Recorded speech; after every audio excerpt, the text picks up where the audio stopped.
खुशी है, इसको महसूस करेंगे। पहले उनके माँ बाप से कुछ वादे लेंगे। साजन मिशर,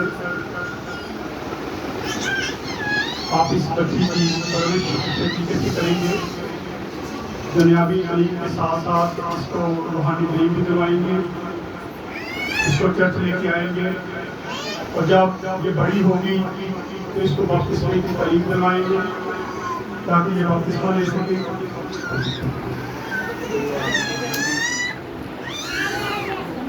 अपने हाँ के नाम में जवाब देना, ठीक है।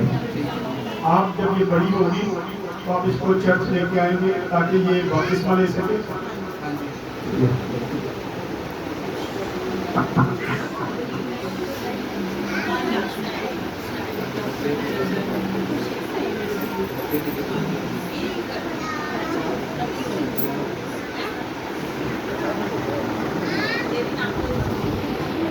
आए बच्ची खुशी को द बाप द बेटा नाम से महसूस किया जाता है।